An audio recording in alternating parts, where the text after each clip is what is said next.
Let's go with the Green Hornet one, I guess. No? What's the one above it? Skyway Mustang. Sure, try it. Might not even be a real thing. Yeah. Try the Eagle Squadron. No. Oh my god, so it was the Super Snake. Hey everybody, and welcome back to another episode of Drivin Livin. I am Dylan. I'm Jade. And we are heading to Midland, going to pick up CJ, and I believe we're also going to get to Planet Fitness and just kind of do a run today. So, yeah. We literally, just as we were trying to leave, FedEx showed up with a doggy door that goes on where your slider, like a slider door goes, because we don't have just like a regular back door on our house. It's got the slider, and I didn't even know they made these until my sister told me about them. But yeah, it's a full length thing that just sits right in the track. And yeah, I ordered it online from Home Depot, and the biggest I could find was extra large, like for an extra large dog, I guess. And the picture, at least, looked kind of, the way I took it, it looked like a shepherd, kind of like Lizzie. Yeah. So I thought, okay, maybe she's gonna be about Tony's size. I kind of assumed she was, I don't know. I think she'll be smaller than Tony. Like height-wise, I know she should definitely be lighter. Yeah, she'll be lighter for sure. But maybe height, I don't know. She might be around the same height as him. Okay, because I have no clue how tall those dogs get. Yeah, I don't know. But just knowing the fact that she was the biggest one in her litter makes me assume she'll probably be decent size. Yeah. But yeah, the biggest size I could find on there, actually I said extra large, didn't I? Yeah, you did. Yeah, biggest size I could find online was large. If you would have gotten an extra large one, or if that's even a thing, I think Tony would have been a lot more comfortable going through that. Because we pretty quickly set it up just to test it out before we left. And Tony was pretty scared to go through it. And honestly, it was tight. Yeah, he like could fit through it, but if we didn't have the decent size step going down from the house, I don't think he could fit. I think he would really struggle to fit through. Because in order for him to fit, he has to step down first. Yeah, and then he can't just push his head through and go through his shoulders and all that. He has to crouch down, put a paw through, and kind of slide down through it. Oh, poor Tony. So I feel a little bad, but when I first took it out of the box, I was like, oh crap. I don't know if Tony's going to fit through this, but he does. So yeah, we had to get one of those because, like we said in the last episode, Jade's going to be going back to work soon, and we want to be able to let the dogs go in and out to be able to go to the bathroom when I'm at work. We do have to put some board up or something over by that gate, though, because that opening right there is big enough to where she can get through, and she does. Yeah, Lizzie's small enough to where she's fitting through some tighter areas right now, and yeah, I mean, like, the previous owners didn't have to worry about that because they had big dogs. Yeah, like, I can't remember. Big Saint Bernard dogs. Okay, there you go, Saint Bernard. Yeah, pretty big dogs, but I mean, I don't know. I wouldn't have even thought about it, but she's a sneaky little pup, and she's Likes to see where she can go and Oh, yeah. what she can get through. I don't think she'd go very far. I really don't. I don't The think she would either. The last couple times she's gotten out and we've like noticed, we'd be like, oh, she's not in the backyard. You know, she's either just around the house or by the front porch. Yeah. I don't know. So we'll have to do something about that. Yeah, because I really don't want to come home and have her Not there. out in the front yard or, gone. Uh-huh.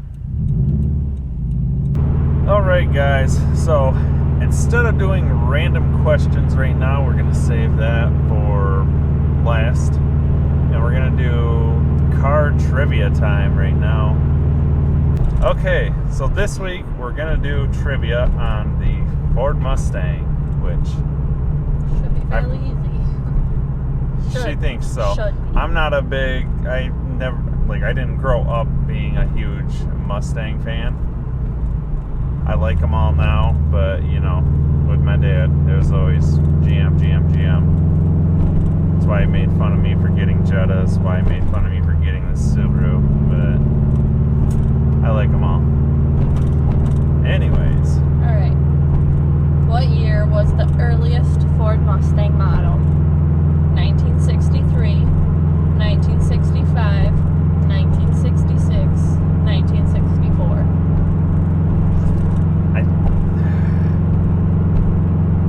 I want to say 65. Yes. The early production versions are often referred to as 1964 and a half models, but all Mustangs were advertised, VIN coded, and titled by Ford as 1965 models. Okay. How many Ford Mustangs were sold on the first day? 220, 2,200, 22, 22,000. I'm going to go with the 200 one. No. Let's go with the 2,000. No. Oh my gosh. There's no way it was only 22. Let's try 22,000. Yeah. Wow. On the first day? Even Ford couldn't have predicted how successful the Mustang would be. On the opening day, 22,000 units were sold and dealerships were forced to take waiting lists. By the end of the year, Ford had sold more than 260,000 vehicles. Dang. Yeah. And that was in 1965. Yeah. Holy crap. What was the most expensive Ford Mustang ever sold? Eagle Squadron Mustang GT, Skyway Mustang, Shelby 500 Green Hornet. Wait, Shelby EXP 500 Green Hornet, Shelby GT 500 Super Snake. I'm going to say it's definitely not the Super Snake, because those are kind of more common. Yeah. I've never heard of those other ones. Let's go with the Green Hornet one, I guess. No? What's the one above it? Skyway Mustang. Sure, try it. Might not even be a real thing. Yeah. Try the Eagle Squadron. No. Oh my god, so it was the Super Snake.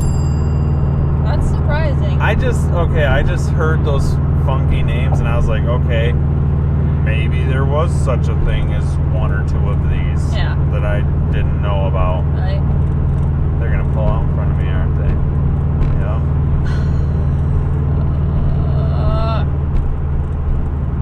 Why? Anyways.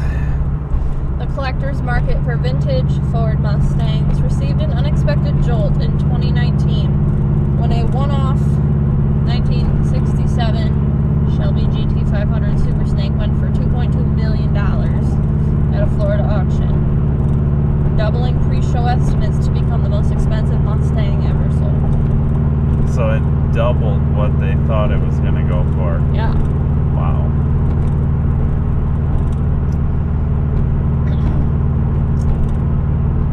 Where did the first Mustang prototype make its debut?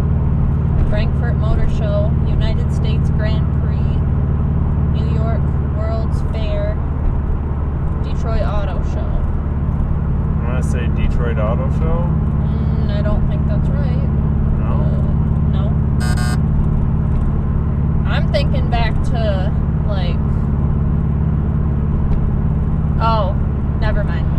Forget that thought. It's What's wrong. that? Frankfurt Motor Try Show. the New York. New York World's Fair. No. The United States Grand Prix or Frankfurt Motor Show. I'm gonna stay the Grand Prix one. Okay. Yeah. Try that. Okay. The Mustang 1 made its formal debut at the United States Grand Prix in Watkins Glen, New York on October 7th, 1962, where test driver and contemporary Formula One race driver Dan Gurney lapped the track in a demonstration using the second race prototype. His lap times were only slightly off the pace of the F1 race cars. Really? Yeah. Wow. Where was the commercial Ford Mustang officially unveiled? New York's World Fair, Detroit Auto Show, Icelandic Formula Off-Road at Bikini Bottoms, Woodward Dream Cruise. Detroit Auto Show.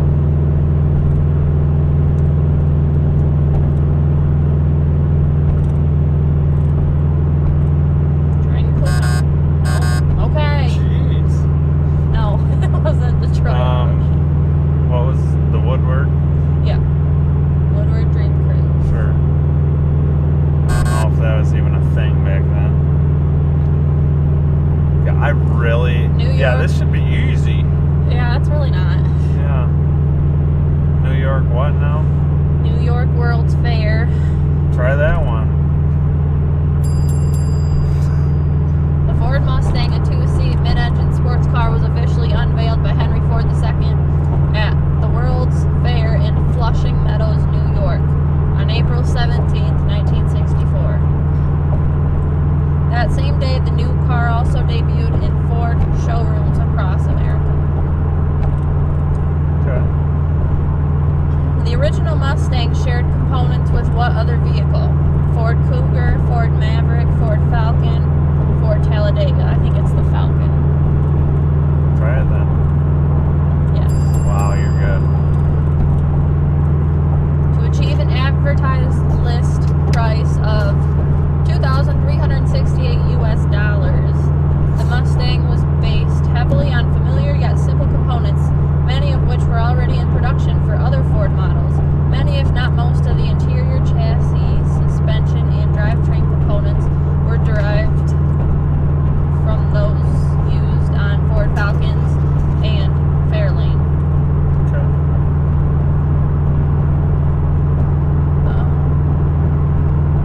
What color highlight did Ford offer for the first time in 2007? Pink, lava orange, black, gunmetal pearl. I'll bet you it's either the pink or orange, but I don't think it's pink. Try the orange. Lava orange. Oh, no. Wow. Gunmetal.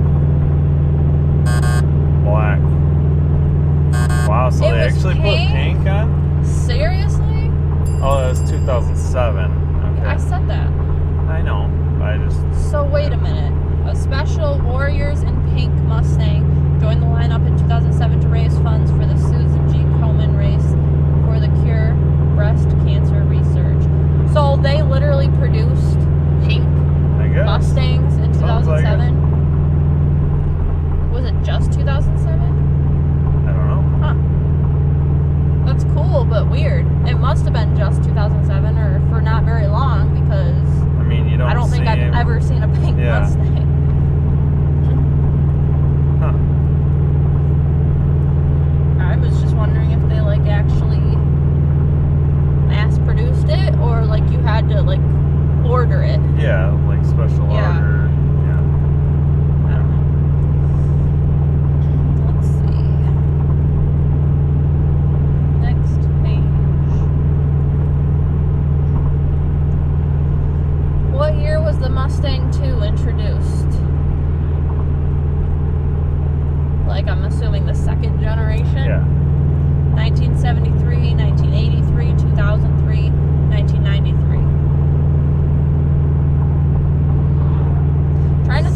83?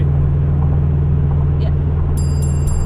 I'm trying to think of what body style was after that first generation. Do you know? I can't picture that right now. I can't either. Second generation Ford Mustang, marketed as the Ford Mustang. I don't even. Just the Ford Mustang. The second was introduced in showrooms during September 1973, just in time for the 1973 oil crisis. A complete redesign, the Mustang 2 was nearly 500 pounds lighter and 19 inches shorter than previous models. Okay. Yeah, I kind of really didn't think they would have waited. Like, I think your closest next year was saying was 83. Yeah. Yeah, I don't think they would have waited No. almost 20 years to change it up. This is totally off topic, but did you see they're making new Trailblazers now? I think so. Chevy is? You're not talking like the Blazer. No, Trailblazer. It's just another SUV. I don't know. My mom used to have an older one Yeah. back when I was in like high school. What's the older? Shoot, I don't know when they made those. Well, I didn't know if it was these rotting out ones of the early 2000s or if you're talking something older than that. Let me just look this up here so I know what I'm talking Yeah. about.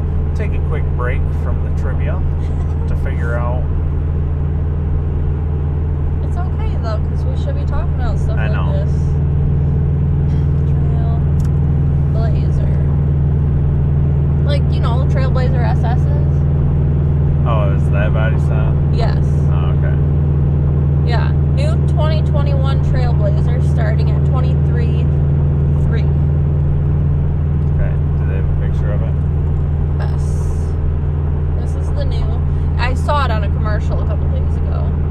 Come on, just load.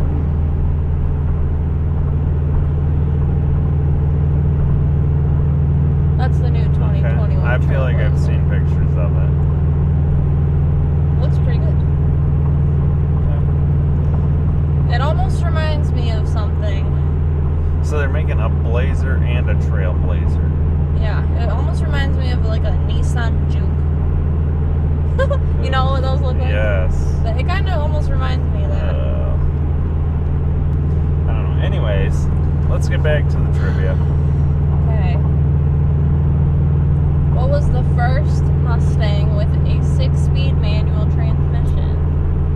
1992 Mustang LX 5.0, 1968 Mustang 390 GT, 2012 Mustang Boss 302, 2000 Mustang Cobra R.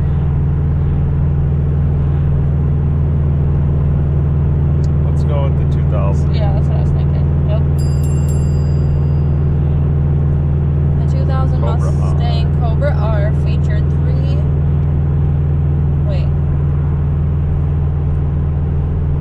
what? point. 3.55 years. What does that mean? It's just their gear ratios. Oh. A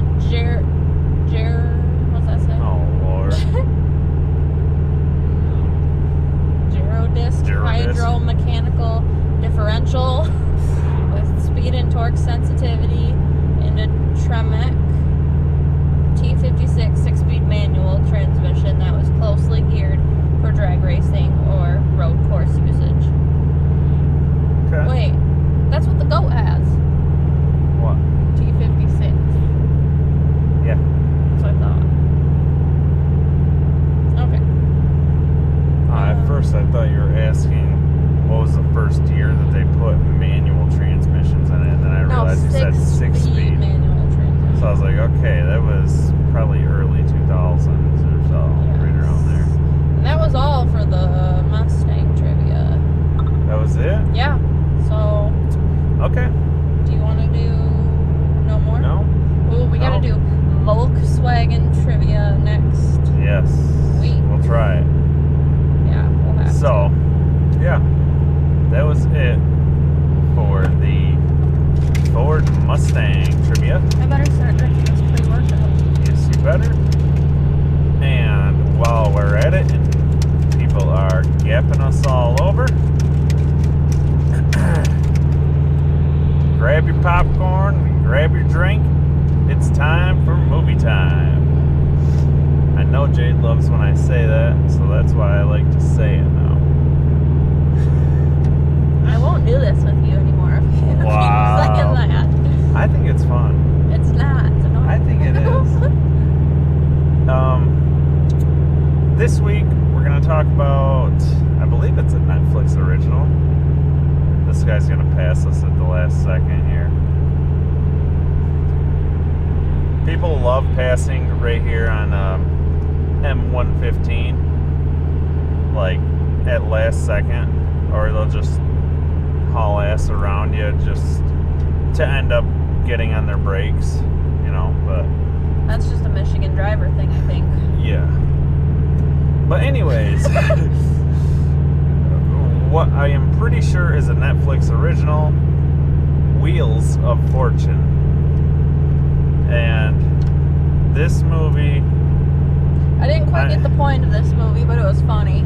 yes, It was very funny. I want to say it's so stupid Yeah, at it points, is. well, most of it, that it's just hilarious.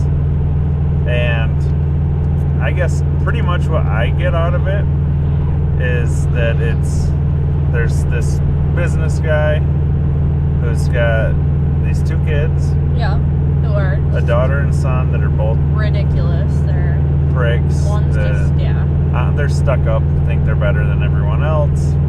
They both want to take over his company. Yeah, because he gets in a skydiving accident right at the beginning of the movie. Well, you know, they somehow magically, he lives this fall, gets up, and he's, woo, I'm alive, and gets instantly hit by a, like, delivery truck. And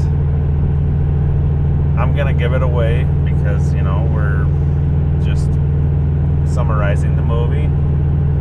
But he pretends that he makes it out that he died, but Yeah. he actually didn't.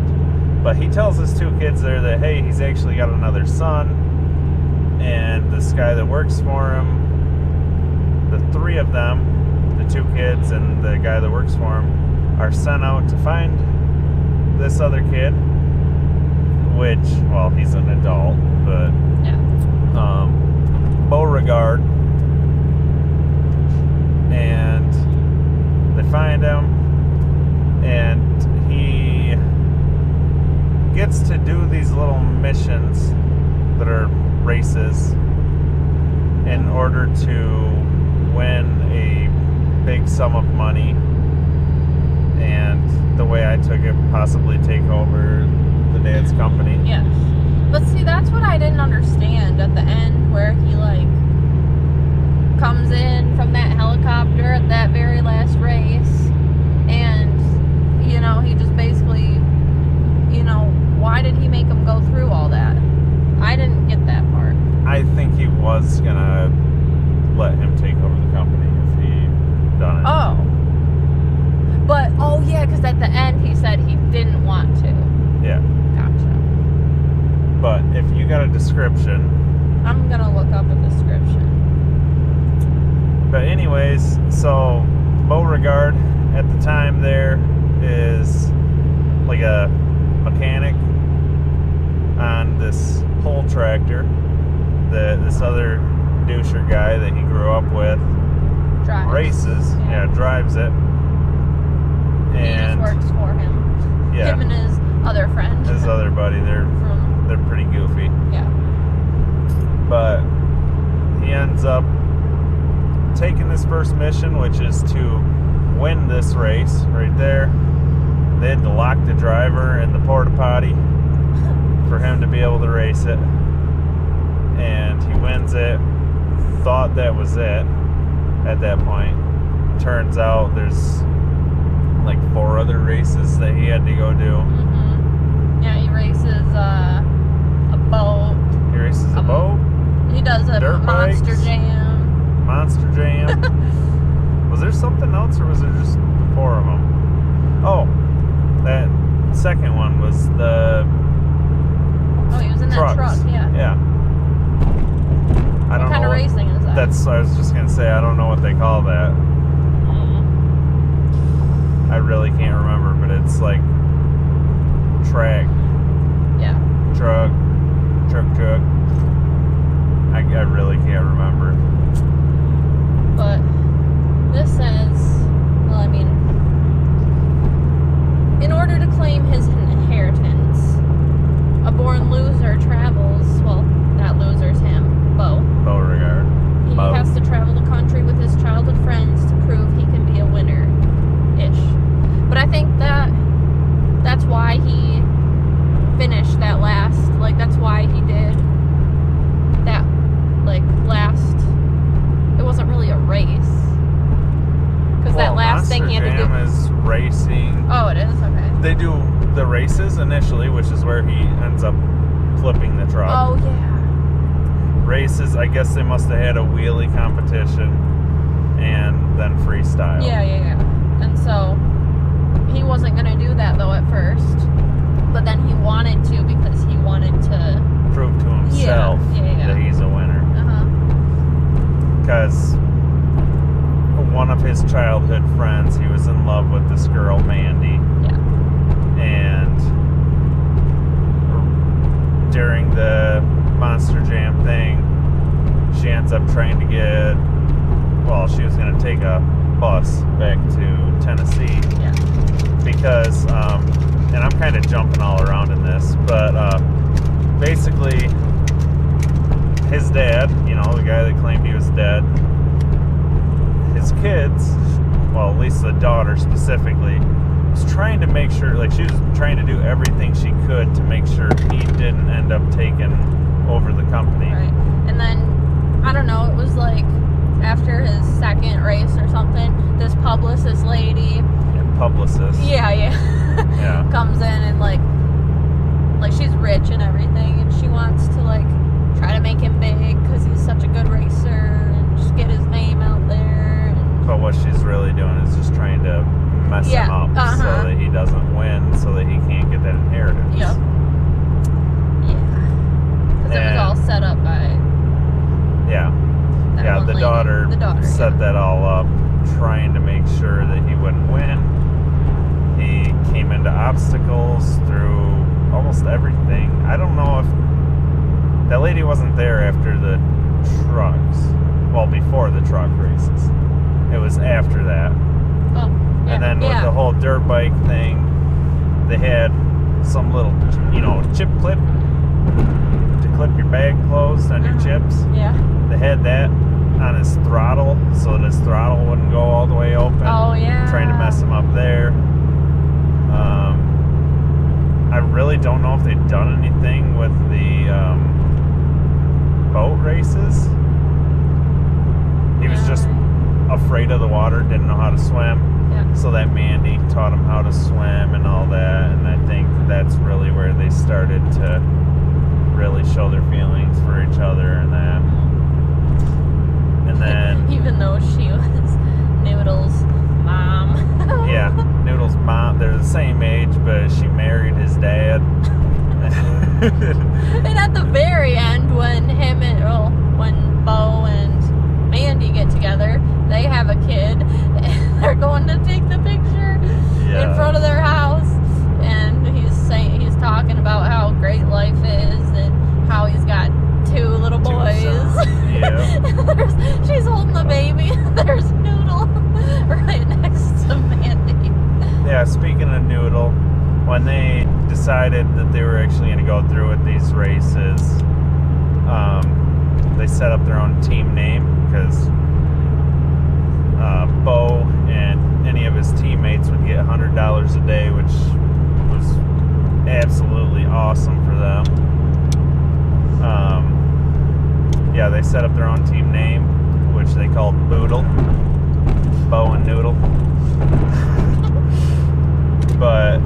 that publicist, I think it was after the boat races. Yeah, right before the last race, the monster truck. She took him in her limo, took him to her house or whatever, tried getting him drunk and all that so that he wouldn't even wake up to go to that race. Because that was the very next day, was that race. Mm-hmm. And yeah, that guy that worked for his dad ended up showing up and getting him up and getting him there. Yeah.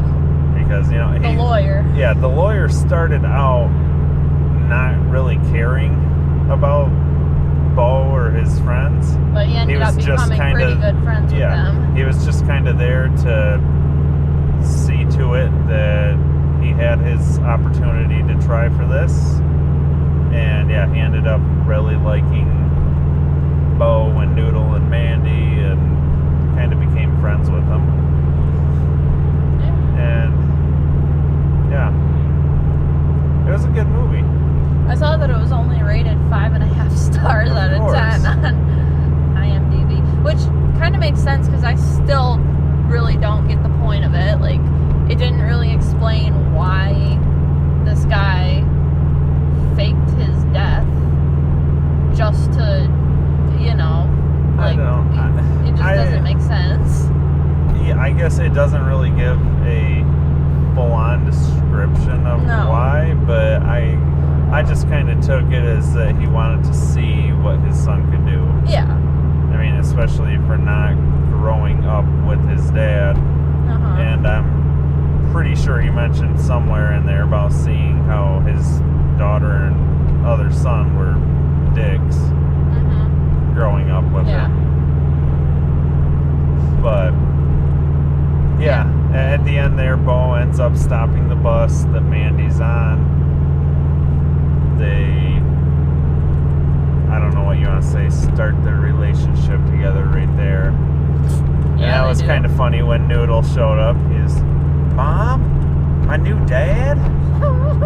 Talking to Bo. But yeah, and then the dad ends up just flying down like a total badass on his helicopter. And yeah, even his lawyer didn't realize that he was actually still alive. That's what I didn't understand. Like, why would you think that? I don't know. I don't know. I think the dad was just so happy to see, you know, that he put family and love first over trying to get their money. But he literally could have just,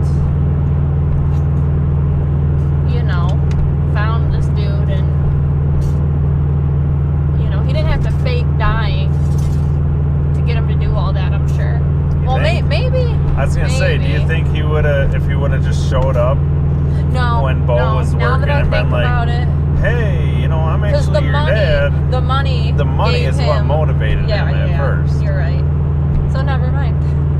I think the money was what motivated him to even do all the way up through until when he found out the Mandy wasn't there. Yeah. And then he was like, oh shoot, I need Mandy.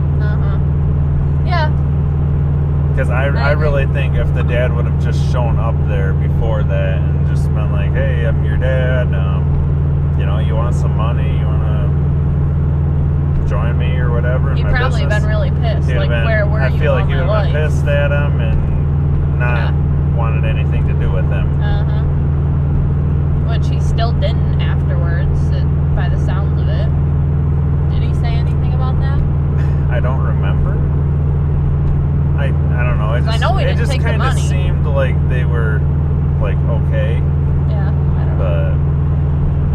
I thought it was better than 5.5 out of 10. I'd say like Let's do your rating. 6.5. 6.5. I'm gonna say just because, like what you were saying, just because it didn't have a real reasoning on, you know, with the dad showing up and all that. If it had that, I would probably give it 8.5. Yeah, I'd give it a better, but because of that, I'm gonna say like a 7. Yeah. If we're talking about just like, comically wise, Oh my god. There were so many funny parts in that movie. That's like a pretty close to 10 out of 10. Yeah. It was pretty funny. So I will say that if you're looking for something funny and that's car related like this, well, auto related, definitely check it out. Wheels of Fortune. Like I said, I believe it's a Netflix original. Okay, now since we swapped around random questions and car trivia, we are moving on to random question time. Whenever Jade can open that up. What did you eat so much of that now you hate?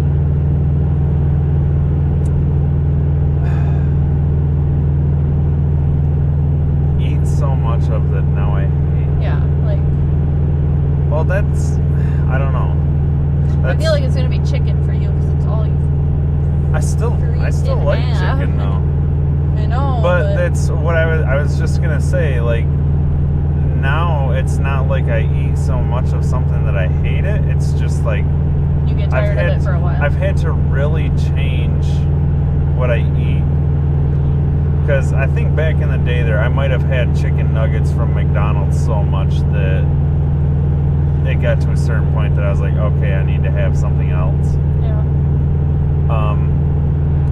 I will say we would get mini corn dogs from Gordon Foods all the time. Those are delicious.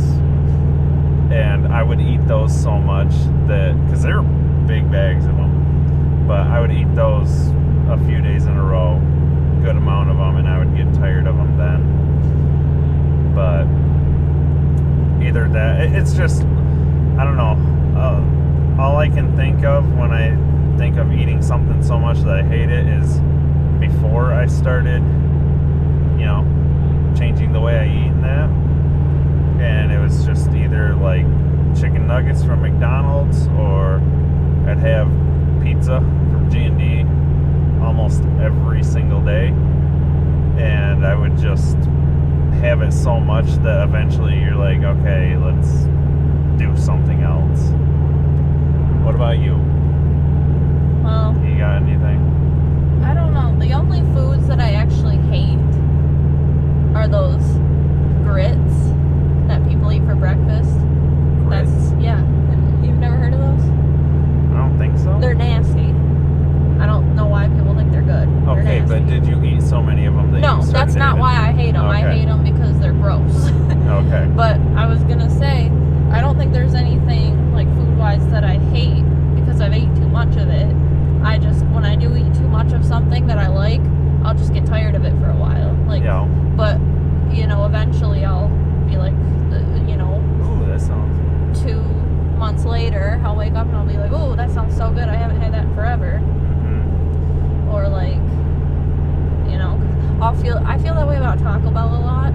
I'll be like, oh my god, that sounds disgusting. Like, I don't want to eat that. But then, You drink a little another bit. day, well, yes, but then like, after a while of not having it, I'll go through a phase where I think it's gross. Like, the thought of it sounds gross. Yep. But then, after a while, after I get out of that phase, there'll be some days I'll just be like, oh my god, that sounds amazing. Like, I'm just craving it. Uh-huh. Yeah, because that's, for a while there, like years ago, I can't remember when it was, but Taco Bell had churros. And I was literally going there, when I found out about it, I was going there every single day. And I would get 2 or 3 soft tacos, no lettuce, and 1 or 2 churros. And oh my god, I would go there every single day. I don't think I could get sick of churros. But yeah, I feel like we're on the same page where we both, it's like, you would just have it so much that you'd be like, okay, I don't need want a it break for a while. from it. Yeah. I just wouldn't, hate it completely. Yeah. You'd end up going back to it, you gotta take a break from it for a while. Mm-hmm. But we might have to do a little bit of Editing out. well, yeah, but I was gonna say boosty boy here. Oh. Getting on the freeway. enough credit or respect. Oh, I know Lord. mine. Huh? I know what I'm thinking. I have a couple you're different thinking- ones. Okay, I'll say it. You go first. Teachers, all teachers, no matter what age or grade you teach, I think they're definitely underpaid, and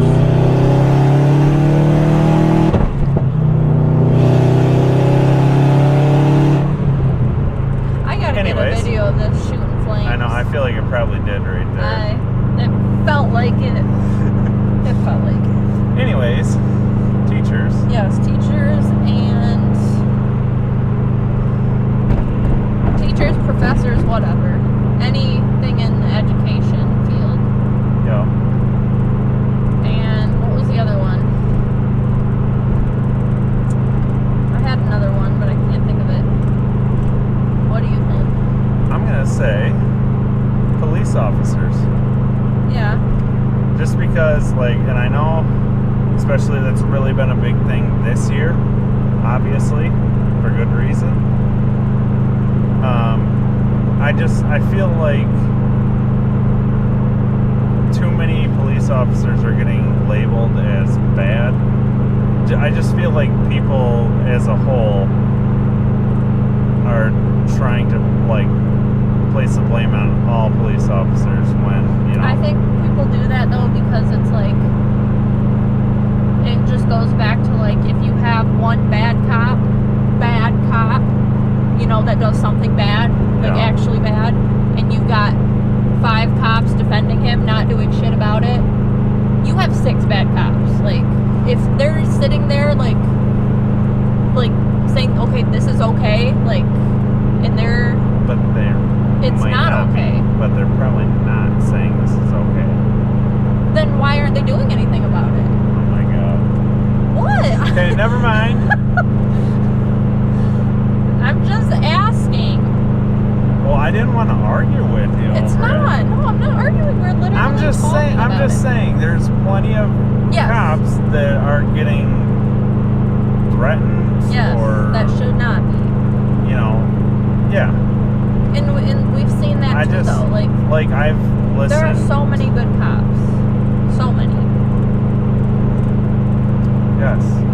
And I think the majority of them go into that, doing what they do, because they actually do want to help. Yes. A good majority of them want to go and help and make things better. Yes. But and I wouldn't say, and I'm going to even say that, like, all these cases, you know, shootings and all that, I'm sure there are a few of them that are just bad, cold-hearted, whatever. But I feel like there's probably a lot of them, too, that just the stress of the job day to day has eventually wore on them and made them snap. Having said that, though, they don't, like, that can't happen. Like, just because you have that, you don't have that authority. I'm sorry. I never said that. Like, I get, you're a cop, and they love to play that off. They love to be like, oh, you know, we have that authority, you know, and I feel like that's why some of the bad ones do. That's why. But what I'm getting at is they need more help. They need better training and all that. They need better training. They need more schooling. They need background, like mental, like assessments. But I think they need help. A lot. I think they need help. But that should all be before they get into this. No. It should be before and during. It should not just be, hey, this is what you're supposed to do. Okay, go out and do this for 15, 20 years, and just whatever happens, you just got to be cool about it. Like they gotta have ongoing. Yes, I agree throughout with that. their careers. I agree with mental health. Yes. And obviously training. Yeah. I think it's just it can't be just a thing that they get taught before they get the job, and then after that just let them go free. Right. Like with any job, like as a teacher, you should be constantly learning how to be a better teacher, how to manage things better. And But what I'm saying is they're sitting here saying defund the police. But do you know what that really means?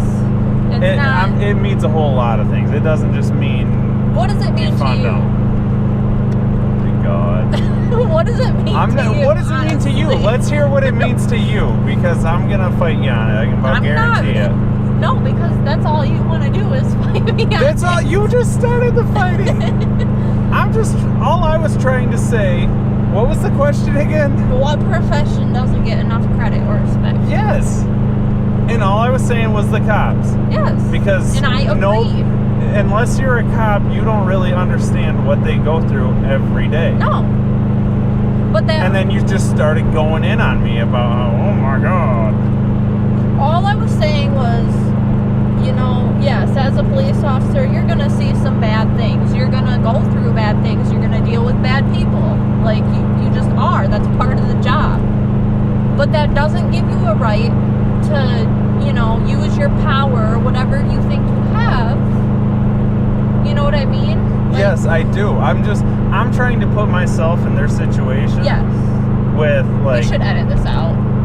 What, all of this? Yeah. Okay. I feel like it's just... Okay. Then anyways, what I'm trying to get at, I guess I'll just fuck what I've been saying the last 10 minutes. Well, no. But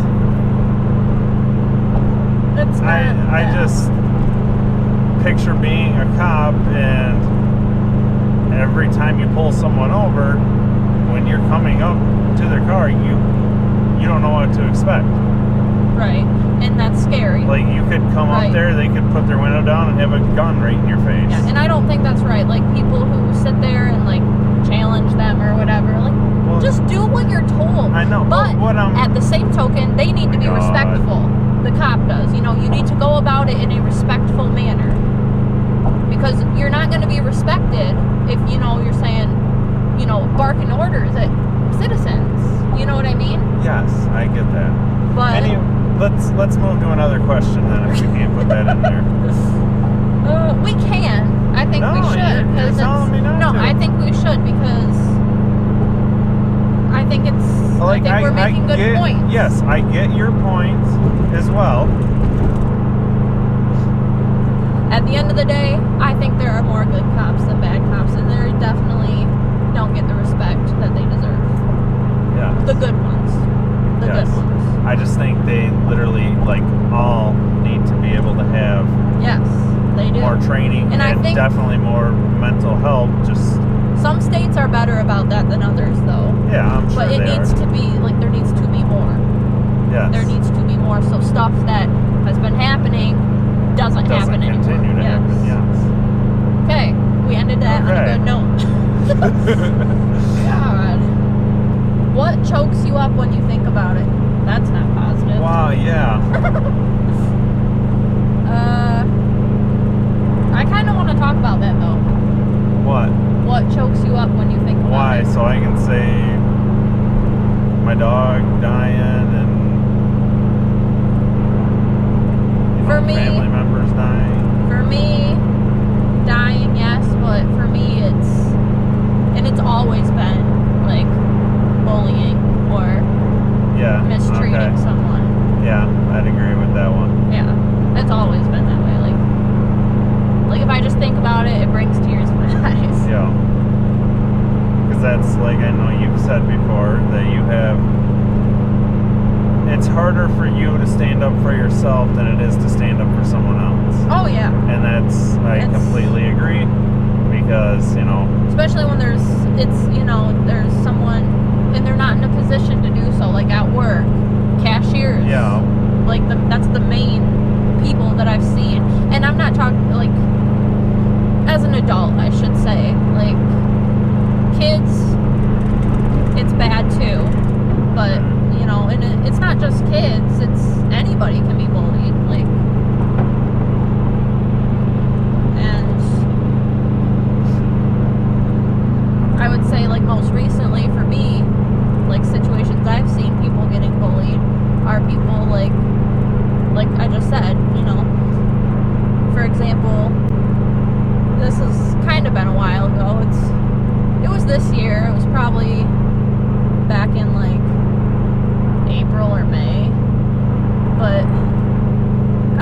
gas station, and it was pretty busy, and one of the pumps wasn't working, so this guy was just like yelling at this, you know, cashier, and just being super rude and saying like, well, I put $10 on that pump, but I couldn't, you know, it wasn't letting me pump in it.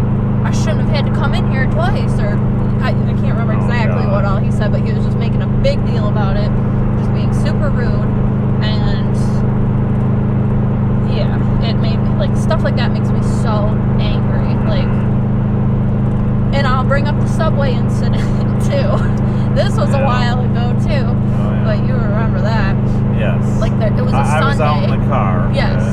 I went in there to get, I got, both of us food. And so it was kind of busy. I was probably the third or fourth person standing in line, and there were a couple people after me, and there was only one lady working.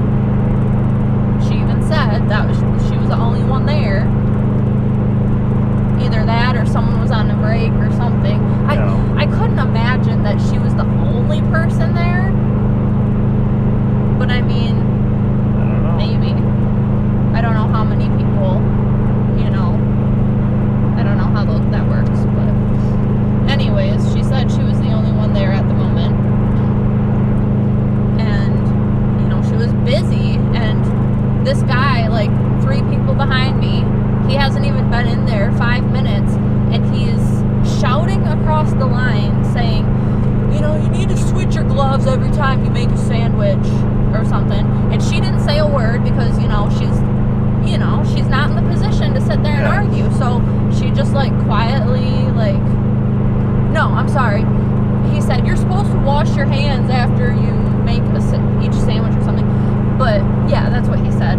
And she wasn't washing her hands every time she made a new sandwich, but she switched her gloves, and I think that's all that matters, honestly. Yeah, I would think so. And it's like, so that, like, once he was shouting, that first of all made me mad. Holy crap. And second of all, like, it wasn't even his order, it wasn't even his sandwiches. Yeah. So I'm like, what does this dude care? And I wanted to say something to him right then and there, but I didn't. My heart's just beating so fast because I'm angry, because that shit just pisses me off. So I'm sitting there, like, playing scenarios in my head because I'm not one to make a scene. Yeah. But when something like that happens, like, I just can't help it. Like, I can't. And so I'm sitting there thinking, like, what am I going to say to this guy? Because I'm not just going to let this happen. So, but I try to calm down. You know, I get up there and I finally, you know, order my stuff, our stuff or whatever, and I'm still mad, but I'm, like, calm enough to where I'm, like, super nice to her, obviously, because, you know, she didn't deserve that, especially if she's, you know, working as hard as she is. So I'm super nice, super patient. I always am, even when places are busy. Like, they can't help it, they're irritated too. Like, that's the worst thing you can do, is be rude to someone who's, you know, doing you a service. Yes. Like, okay, it takes a little longer. Shut the fuck up and wait. Like, dude, it's not a big deal. Anyways, I get our food, and he's sitting down, and this is the funny thing. He looks up at me and smiles like he's just some great, like, person trying to be nice. And I look him dead in the eye, and what did I say? Oh, I said, she wears gloves for a fucking reason. I said that right to his face, and I walked right out, and he had the audacity to walk back out the door and shout at me, actually, it's Subway's policy to wash their hands and then switch their gloves. Okay, sure, maybe it is, but I didn't say anything after that. I just flipped him off and got in the car. Yep. I remember. Even so, even if that is their policy, like, she did what she could, and she switched her gloves every time. Like, if you want your food fast, like, you know what I mean? Like, you're not going to please everybody. And I think the fact that she switched her gloves each time was, you know, that's all that mattered. And I don't think she did anything wrong. But just stuff like that. Stuff like that it bugs me. Especially, and another thing that bugs me is like, people who get enjoyment out of that. Like, it's sickening. Like, whether you're a kid, picking on somebody else, like, I just don't get how people, like, can let their kids do that. Like, I'm sorry, you have to teach your kids to not do that. Like, even if someone doesn't like something, or like something that they don't, or, they're socially awkward or whatever, something they can't help, like, that just makes it worse for them when, they have people picking on them about it. Oh, yeah. That just frustrates me. I know. Okay, one more. That was a deep one. Yeah. What makes a person truly evil? Are they born that way, or did their environment make them that way?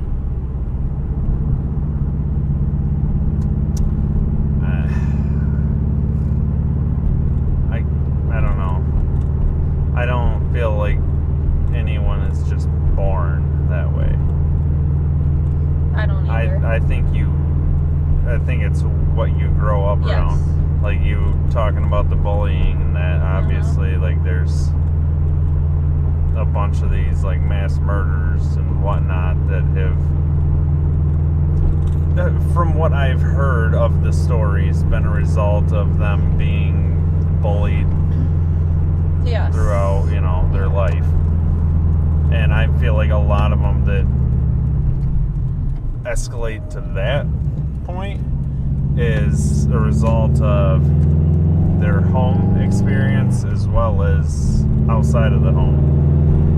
They either don't have a family, or their family treats them like they're neglected. Yeah. And then they get, either just treated like they don't exist outside of there, or... And at that point, they don't care what kind of attention they're getting. They just want attention. Which is sad. Yeah. I don't know, that I think there's some, like, mental illnesses that can cause you to be that way too, though. Yeah. And like, environment has nothing to do with it. There are mental illnesses, that make people seem like they're bad sometimes, or like, a behavior issue. Not so much evil, but just like a mean person. Yeah. And I can see that, but I guess it depends on what we're talking about. If we're talking about someone that can just kind of like snap and be angry and maybe fight. Yeah. Versus someone that's just like out to get everyone and wanting to kill people. Because that, I guess there could be things that go on with their body or their mind, whatever, that could make them do that. Yeah. But I feel like that's less the case than it is their environment. Yeah. And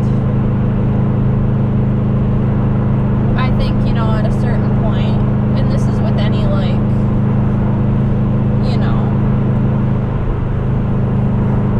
bad trait, or, something about you, like, when you get old enough, there comes a point where you can't blame it on other people anymore. Like, you could be raised in the worst, shittiest situation, worst people ever, like, and, that's gonna affect who you are. It is. But, at some point, you gotta realize that only you can change that. Yes. And it sucks, and it's very hard, but it's just true. Like, you don't have to be that way forever. Yeah. I know. And that's... And it's hard because, when that's all you know,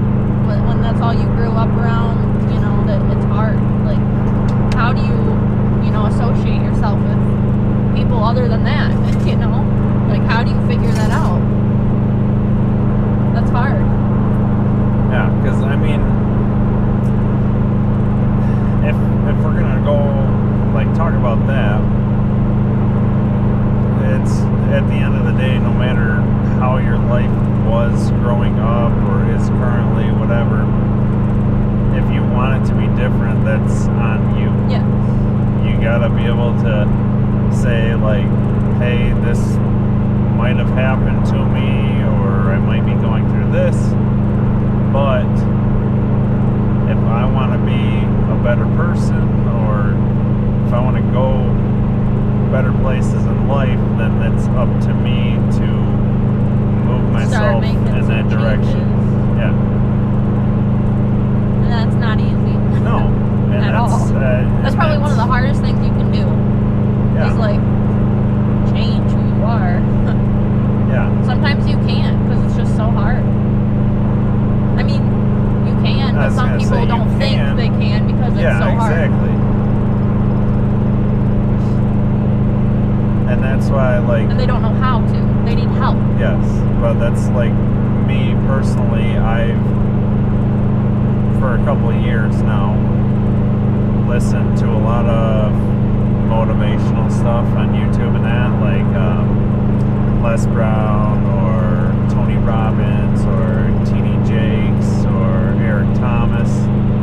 A lot of that, just like playing that type of stuff over and over to give, like, eventually things are going to kind of set in your mind and start to make you believe that you can be better and that you can do good or great things with your life. But I think the first step in doing that is feeling good about yourself. Yes, but because there's I want to say a tendency with someone that feels worthless or like their life's shit to keep feeding themselves with that same information that's pretty much telling them that they are. Yeah. Like between listening to depressing music and... Or if there's people telling them that, like in their life, like, don't associate yourself with those people. Yeah, which obviously that's hard to do. Especially if it's your own family that's bringing you down on things like that. It's hard to get away from it. Family, Yeah. Well, And that's like with, I know I've talked about it before, but with this losing weight, it's been hard, like going to my parents' house, because they still like to eat all the foods that I always like to eat, that in the end made me be 270 some pounds. And so I just, if I do go over there, it takes a ton of self-control to keep myself from just eating a bunch of junk or candy or whatever. And that's why it's a lot easier, especially when it's like me by myself at the house, because I can go to the store and just get what I need and not get the junk food. Right. And then I don't even have it around the house. And at that point, I would have to be really falling off from wanting to maintain a healthier lifestyle to actually go out at that point and go get fast food or whatever. Yeah. Because that whole drive there, and that I'll be thinking to myself like, hey, I shouldn't be doing this. And yeah. I don't know. Your environment has to do, well, your environment in general, who you're surrounded by, who you spend your time with, you know, what you're doing on a daily basis, like that affects who you are. And you know, if you know you don't like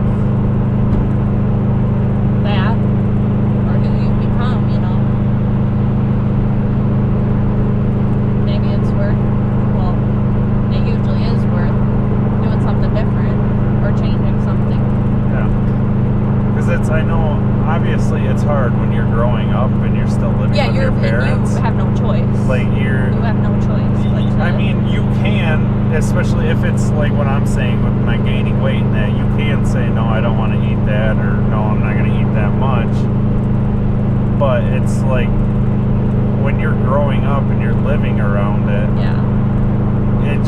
it's normal to you. And there's like certain behaviors too, or certain like things, like for example, you know, when I was a kid growing up, you know, I wouldn't eat, you know, during meals or whatever until like I was sick full, because my dad's mindset was, when he was a kid, because this is what his mindset was, because of how he grew up, he didn't know when he was going to eat next. Yeah. So you would eat as much as you could possibly have. Yes. Yeah. And that kind of got and it shouldn't have, because, you know, we always ate fine, but I don't know, I think to him, your dad even still says it to this day. He is kind of a food pusher, but I think I know every time I'm always over there, it's hey, we got this, we got this, we got that. And he thinks it's because, you know, he's caring, which is, you know, it's nice, he wants you fed. Yes. But you know, it can be bad too. Yeah. So that's why I know you see it sometimes as wasting food, but if like one of the boys isn't hungry, I'm not gonna make them eat the rest of what they have if they're not hungry. Like if they're done, they're done. I agree. And they're gonna eat when they're hungry. I agree, but at the same time, I know how the boys work too. Yes. A lot of times they'll just say, "Oh, I'm full," or I'm not hungry anymore," and then 2 minutes later they'll be asking for some other. Yes, that's a different story. A different. Or a lot of times they do it because we'll say, hey, if you want to play Fortnite or whatever, you got to eat more of this, and I'll take one or two. Jordan's terrible at it. Like, he'll have a half of a bagel, cinnamon bagel, which I absolutely love, and he'll want a phone or something, and it's, oh, you got to eat this, and he'll literally, it'll look like a mouse has been nibbling on it, pretty much. I know, but you know, he's not like so skinny. I know. He has. Because he's always snacking on either chips or. I know, something. He doesn't. He eats lots of fruits though. He does, and he eats peppers and cucumbers. Like, you don't even eat vegetables, so I know. He does better than you. I'm a really picky eater, but I guess I was just gonna say I think I've gotten better, but I don't know if I really have. I've found foods that I enjoy eating that work with my lifestyle now, that aren't unhealthy, but they're still, it's not like I'm sitting here eating salads and whatnot. What Anyways, a long podcast. I think this is gonna wrap it up, guys. So sorry we talked so long. Yeah, we ramble on, but it's whatever. I think it was good stuff that we talked about though. Oh yeah. So anyways, we appreciate you guys. Check out our Patreon if you haven't yet at patreon.com/drivinlivin. And as always, we will see you guys next time. See ya.